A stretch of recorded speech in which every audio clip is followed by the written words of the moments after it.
बिस्मिल्लाहिर्रहमानिर्रहीम, अस्सलाम वालेकुम। मैं समी इब्राहीम और जनाब फ़ख्र रहमान साहब, हम हाज़िर खिदमत हैं। पाकिस्तान का नेशनल मीडिया किस सिमत में जा रहा है और आज कौन सी ख़बरें हैं जो उन्होंने चुनी हैं जिनको पाकिस्तान का मीडिया समझता है कि वो इम्पोर्टेंट है। अगर इजाज़त हो तो सबसे पहले डॉन बड़ा मोतबर अंग्रेज़ी का अखबार है जनाब फ़ख्र साहब, उसमें अगर हम देखते हैं तो जो उनकी मेन स्टोरी है वो जो कल मुशर्रफ केस की समाअत थी उसमें कि जजेस का ट्रायल होना चाहिए। जज जो हैं वो चाहते हैं ये इसको उन्होंने लीड स्टोरी बनाया। और फिर पीटीआई जो वहाँ पर सदारत का इलेक्शंस में मामला है जिसमें ये ख़बरें कि पीटीआई के चेयरमैन इलेक्शंस में हिस्सा पार्टी इलेक्शन में हिस्सा इसलिए नहीं लेंगे क्योंकि उनको कानूनी तौर पर चैलेंजेस का सामना है तोशाखाना केस की वजह से। वैसे पार्टी ने तरदीद जारी की है इसकी और ये कहा है कि अभी फ़ैसला किया जाएगा। पार्टी चेयरमैन जो हैं वो तहरीक इंसाफ के सरबराह जनाब इमरान खान ही हैं, लेकिन उसमें एक आध दिन में फ़ैसला कर लिया जाएगा उसका। अच्छा, फिर एक बड़ी इम्पोर्टेंट जो स्टोरी पॉलिटिकल स्टोरी डॉन ने अपने बैक पेज पे छापी है कि battling the B team image. जो तहरीक इस्तेकाम पाकिस्तान है उसका एक सबसे बड़ा जो मामला है आवाम के सामने, लोग पंजाब में एक बड़ा वाइड स्प्रेड ये इमेज है कि वो बी टीम है, पीएमएलएन की बी टीम है। और पीएमएलएन वाले कहते हैं कि जी हम कोई किसी के साथ इत्तेहाद भी नहीं करेंगे, कुछ सीट्स को एडजस्ट करेंगे। तो जिसकी वजह से बहुत सारे जो पीटीआई के लोग जो इमरान खान को छोड़ के आ रहे थे, अब वो नून में तो जा नहीं सकते, नून तो उनको ले नहीं सकता। लेकिन जो इमेज बन गया इनका तहरीक इस्तेकाम पाकिस्तान का, उसको तोड़ने के लिए भी उनका एक सबसे बड़ा ये चैलेंज है। अब सियासी तौर पर वो बहुत ज़्यादा क्रिटिसिज्म नून लीग पे नहीं कर रहा है और उसकी वजह से इमेज जो है ये बढ़ता ही जा रहा है कि ये तो बी प्लस हो गए हैं, बी टीम नहीं है, बी प्लस हो गए हैं। तो ये उनके बड़े ज़बरदस्त किस्म के जो जो चैलेंज है उसको बड़ा डिटेल लिखा है डॉन ने और ये वाकई एक बहुत बड़ा चैलेंज है। इदारिये पर अगर हम नज़र डाल दें तो इदारिये में डॉन हमें जो पाकिस्तान के जो मेन इश्यूज़ हैं, ह्यूमन राइट्स के इश्यूज़ हैं, गिरफ्तारियों के इश्यूज़ हैं, पॉलिटिकल पार्टीज़ को लेवल प्लेइंग फील्ड देने के इश्यूज़ हैं, उसमें बिल्कुल ये खामोश है। और इन्होंने ज़ाहिद हुसैन साहब का कॉलम जो है वो लगाया है पीपीज़ आवर ऑफ रेकनिंग, उसमें जो जरदारी और बिलावल भुट्टो के बीच में जो मामलात हुए उसमें ये कह रहे हैं कि जरदारी बड़ा ज़बरदस्त आदमी है, इंटेलिजेंट है, मैनेजर है, लेकिन वो जो पॉपुलर अपील एक भुट्टोज़ की है लोगों के दिलों में, क्राउड पुलर नहीं है। बड़ा अच्छा ये कॉलम है। लेकिन फिर इदारिये को देखें तो वो अपना क्लाइमेट क्रॉस रोड, फिर सिंध लॉलेसनेस, ये अच्छा है सिंध का जो एक मामला है। तो ये डॉन जो है ये हमें इस तरह से नज़र आ रहा है फ़खर साहब।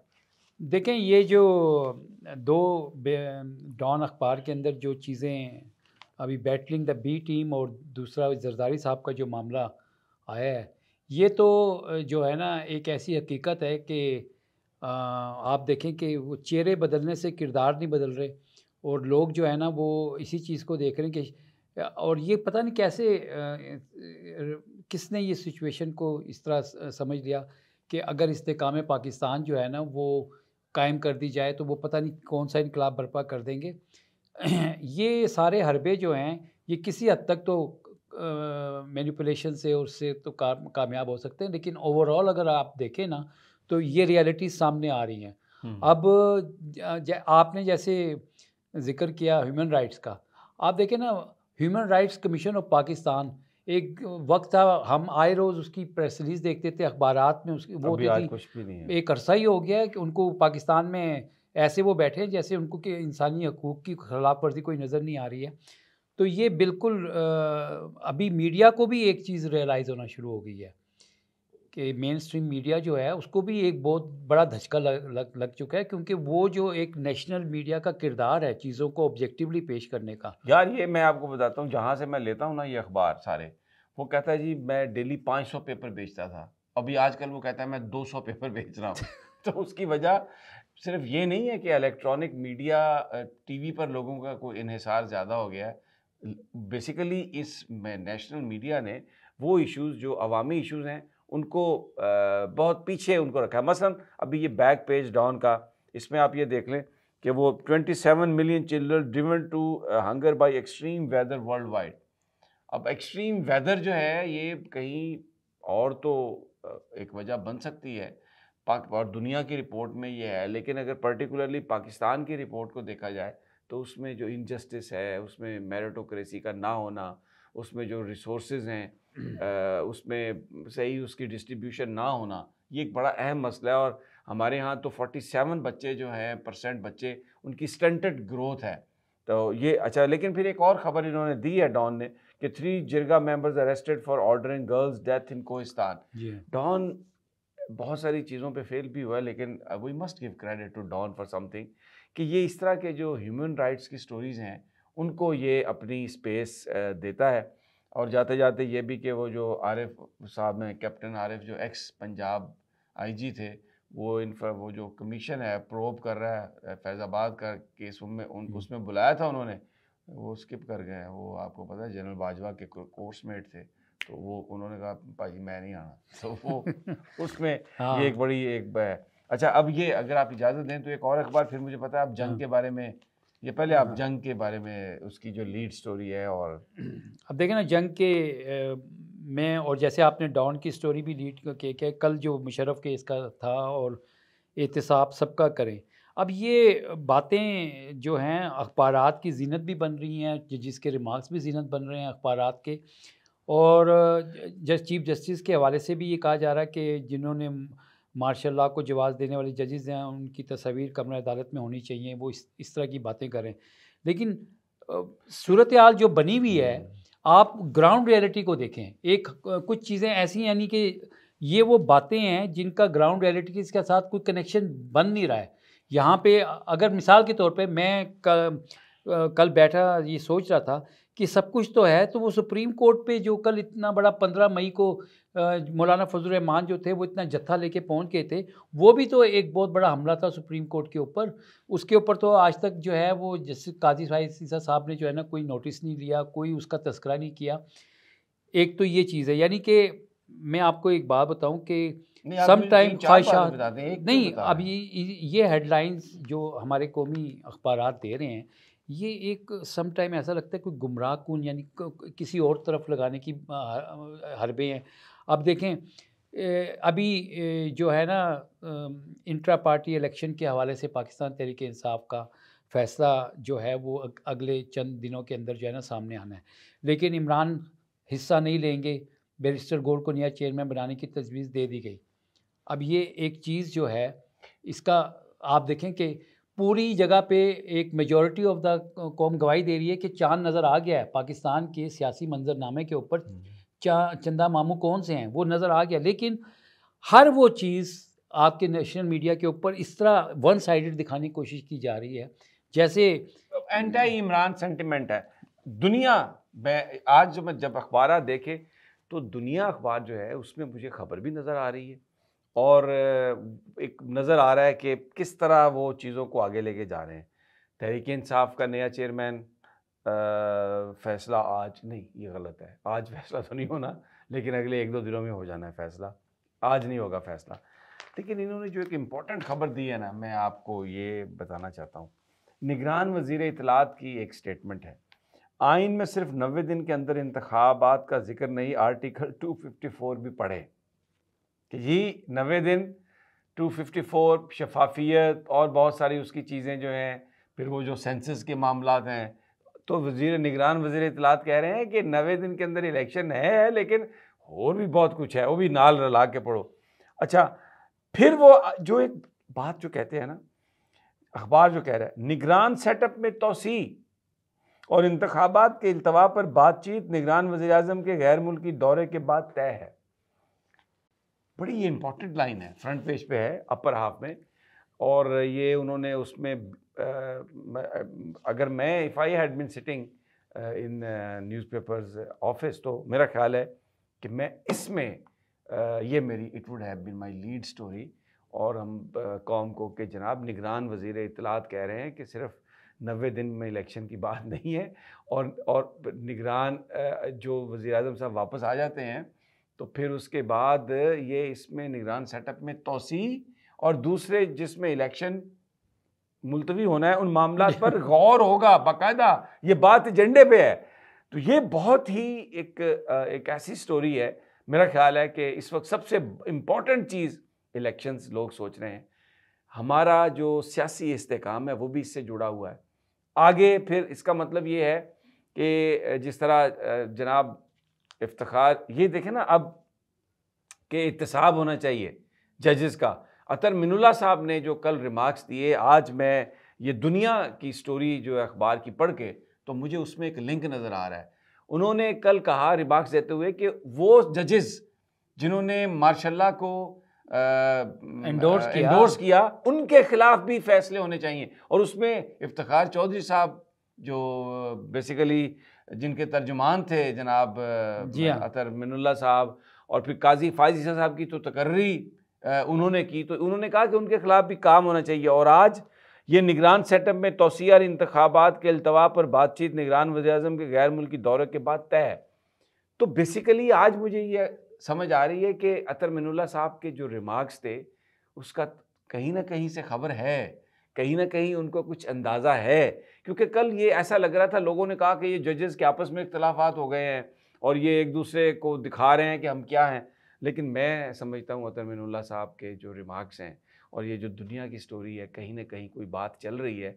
जो कि कहा अतर मिनुल्लाह साहब ने इंडिया कि सुप्रीम कोर्ट ऑफ पाकिस्तान जो है वो बिल्कुल इस मामले में कोई रियायत नहीं देगी। मुझे ये अखबार आज फ्रंट पेज देखे, बाकी भी बड़ी खबरें हैं। नहीं, ये बात तो आप देखिए, बहुत सारी बातें हो सकती हैं जिससे जस्टिस अतर मिनुल्लाह साहब के साथ इख्तिलाफ किया जा सकता है, लेकिन उन्होंने हाल ही में जो इलेक्शंस के मामले में अपना जो नोट दिया और जो नेशनल मीडिया में छपा भी, ख़ास तौर पर इलेक्शन के हवाले से, अब ये जो आप बात कर रहे हैं, अगर ये बात इसी तरह से दुरुस्त है जिस तरह से ये छपी हुई है, तो ये तो सुप्रीम कोर्ट को एक मैसेज दिया जा रहा है कि जनाब ये 90 दिन के इलेक्शन की बात और जो आपने फ़ैसला दिया है ये तो गया रद्दी के टोकरी में। और इम्पॉर्टेंट खबर है, मैं आपसे अर्ज कर रहा हूँ कि ये मैं आपसे इस उनके पास ये खबर है, लेकिन उनको लीड स्टोरी बनानी चाहिए। बिल्कुल, मेरा ख्याल है कुछ पार्टियां जो न्यूज़ रूम में काम कर रही हैं ना उन पर उनको तवज्जो देने की ज़रूरत है कि असल खबर जो है उसको उसके मेरिट के मुताबिक अगर डील करें तो I think that should have been the lead story. अब ये कॉलम अयाज अमीर साहब का दुनिया में ज़बरदस्त, कुछ दानिश की कमी, पूरा उन्होंने एनालिसिस किया कहाँ कहाँ हमसे गलतियाँ होती रही और अभी जो हो रही हैं वो। और रऊफ़ क्लासरा साहब का भी आखिर क्यों उसमें नदीम अफजल चंद का अलमिया, हालांकि मुझे नहीं लगता कि ये इमरान जो आसिफ जरदारी साहब ने कोई बात की इंटरव्यू के बीच में, उन्होंने हंसते हुए कहा कि उसको तो कुछ नहीं पता, वो एक सार्केस्टिकली वो जो इंटरव्यू के अंदर सिचुएशन थी उसको डिफ्यूज़ करने के लिए बात की जरदारी साहब ने। नदीम अफजल चंद को कोई तनकीद का निशाना नहीं बनाया और नदीम अफजल चंद एक बहुत ज़बरदस्त पॉलिटिकल वर्कर है। उन्होंने जिस तरीके से सोब्राइटी के साथ इस मसले को उन्होंने हल किया है, तो मुझे लगता है कि ये एक तरह वो बस पानी में बदानी, बस यही बड़े ज़बरदस्त कॉलम निगार हैं रऊफ़ क्लासरा साहब, लेकिन आजकल ज़रा थोड़ा सा वो जो उनकी ज़ाती पसंद नापसंद है उसमें बह जाते हैं। तो वो एक तरीके से उन्होंने एक चाय की प्याली में तूफ़ान बर्पा करने की कोशिश की है, इतना बड़ा लेकिन मुझे लगता है कि चाय ठंडी है उसमें तूफ़ान नहीं आ रहा। तो ये बड़ा ज़बरदस्त जो है ये आज मुझे दुनिया जो है वो हैवी नज़र आया। जंग आपने नवाए वक्त की देखे ना, जो लीड स्टोरी है, साइफर केस, फिर jail trial, Imran party chairmanship छोड़ देंगे, शेर अफजल मरवत की तस्दीक, अली ज़फ़र की तायद, मरवत तर्जुमान PTI की तरदीद के बावजूद मौक़िफ़ पर कायम। वही जैसे मैंने आपको कहा कि कहीं पे पॉलिटिकल नैरेटिव किसी को सूट करने के लिए जो है ना वो चीज़ें रखी जा रही। बिलाशुबा जो 20 दिन के अंदर इलेक्शन कमीशन ने इंट्रा पार्टी इलेक्शन का कहा है और तभी बैट का सिंबल मिल सकेगा, लेकिन ये देखें ना, कहीं पे ख्वाहिशात जो है उसकी तकमील के लिए कोशिश हो रही है, कहीं पे जो फैक्ट्स हैं उनको छुपाने की कोशिश की जा रही है, पर्दा डालने की कोशिश की जा रही है। अभी देखें जिसको हम कहते हैं ना too many sips between the cup and the lips, वो सूरत हाल चल रही है। और पाकिस्तान तहरीक इंसाफ जो है वो यकीनन ग्राउंड रियलिटीज़ को देख रही है और उन्होंने सियासी तौर पर जो भी उनको पार्टी के लिए फैसले होंगे वो करेंगे। लेकिन ये जो जेल के अंदर ट्रायल का मामला जो है, ये बड़ा इंपॉर्टेंट है खबर कि सारे अब तो ट्रायल जो जेल में होंगे, ये जो साइफर का भी होगा, तोशा खाना, फिर अलकादर ट्रस्ट, ये सारे ट्रायल जो हैं इसमें आ गया है। आज नोटिफिकेशन 2 का भी आ गया कि जेल में। लेकिन फ़खर, अगर आप जंग को देखें ना तो एहतसाब सबका करें। मार्शल लॉ को जवाज़ देने वाले जजेस की तस्वीर कमरे अदालत में होनी चाहिए। चीफ जस्टिस, जजेस का भी ट्रायल होना चाहिए, जस्टिस अतर मिनुल्लाह। देखिए, ये जो जंग अखबार ने, और दूसरा एक तो ये खबर कि एहतसाब सबका करें। अब ये एहतसाब इलेक्शंस के हवाले से ये बात हो रही थी, आइन को तोड़ने के हवाले से बात हो रही है, तो उसमें हमें ये लग रहा है कि ये जो अतर मिनुल्लाह साहब के जो रिमार्क्स हैं उसको जंग ने भी उसको पिकअप किया है और इसी नुक्ता नज़र से पिकअप किया है कि जनाब ये अगर आइन में आगे पीछे कुछ हुए तो ये 90 दिनों में इंतखाबात का मामला अगर आगे पीछे होता है, सुप्रीम कोर्ट कुछ करती है, तो उसमें जजेस एक रिएक्शन देना शुरू हो गए हैं कि हमसे ये तवक्को ना रखें। इसके बिहाइंड द सीन इसका मैसेज जो है ना, हाँ देखें, जैसे ये जजेस के रिमार्क्स का और लीड स्टोरी है, ये कोई छोटी बात नहीं है। एक अपील का मामला था साबिक का आर्मी चीफ जनरल मुशर्रफ का, और उस केस के अंदर जजेस का इस तरह से रद्द-ए-अमल सामने आना और ओवरऑल एक यूनानिमस रद्द-ए-अमल सामने आना, इसका मतलब है समथिंग इज़ फिशिंग। मैं आज आपने ये बात की कि पाकिस्तान के मेन स्ट्रीम मीडिया को, क्योंकि हम अब कंक्लूड करते हैं, मेन स्ट्रीम मीडिया को देख के हमें एक ये चीज़ नज़र आ रही है कि कुछ ऐसी कहानी चल रही है जिसमें इंतखाबात को मुलतवी करने की बात है, और शायद अभी सुप्रीम कोर्ट ऑफ पाकिस्तान, मुझे नहीं पता आगे जाके शायद इंडोर्स कर दे इफ्तिखार चौधरी साहब की सुप्रीम कोर्ट ने तो आइन में तरमीम का इख्तियार भी दे दिया था उस वक्त मुशर्रफ को। तो ये जो निगरान हुकूमत है ये भी अब अपने आइनी मैंडेट से तजावज़ कर चुकी है। 90 दिन होते हैं आइन में, ये 90 दिन से ज़्यादा वफाक में और सूबे में तो पता नहीं साल नहीं। के तो नज़दीक होने जस्टिस वाला अतर है। मिनुल्लाह तो ये अपने जो इजाफी नोट में ये बात कह चुके हैं कि ये जो निगरान है ये गैर आइनी है इस वक्त। जी, मैं यही अर्ज़ कर रहा हूँ, बिल्कुल आप दुरुस्त फरमाया आपने कि मैसेज इसमें ये है कि कहीं कुछ ना कुछ हो रहा है। जजेस आज अतर मिनुल्लाह साहब ने जो किया है, रिमार्क्स दिए हैं, उसमें उन्होंने ये भी कहा है कि आमरों के साथ जो सहाफ़ी खड़े थे वो भी बराबरी के ज़िम्मेदार हैं, और जो गासिब है जिसने आइन तोड़ा उसको सज़ा मिलनी चाहिए। तो इसका मतलब ये है कि सुप्रीम कोर्ट ये कह रहा है कि अगर आज भी आपने 90 दिन से आगे जो आपने अब 8 फरवरी की तारीख दी है, इससे आगे आप ले जाने की कोशिश करेंगे तो ये हमारा ये ही हो सकता है उसमें हमारा जवाब। तो फिर अब ये बहुत ही आने वाले जो दिन हैं बड़े क्रूशल हैं। आज ये मीडिया जो है ये हमें बात जी हाँ, बता दी है। एक आखिरी बात मैं इस हवाले से कर दूं, मे बी प्रोस्पेक्टिवली हो, लेकिन मुझे ऐसा लग रहा है कि ये जो बेंच कायम हुआ है ये इलेक्शंस के हवाले से एक किस्म से निगरान बेंच की शक्ल ना कहीं इख्तियार कर जाए, और क्योंकि जनवरी में इसकी अगली समाअत होगी जाके, तो जनवरी तक सिचुएशन क्या सूरत हाल इख्तियार करती है, सियासी खैर वो तो और भी बेंच बन सकते हैं वो काजी, लेकिन ये बड़ा, हम तो बेसिकली जो मीडिया जो खबर दे रहा है और उसके अंदर से जो पल्स आ रही है, this is what we wanted to discuss. थोड़ा लंबा हो गया, इजाज़त दीजिए, कल फिर मुलाकात होती है। अल्लाह ने के बाद।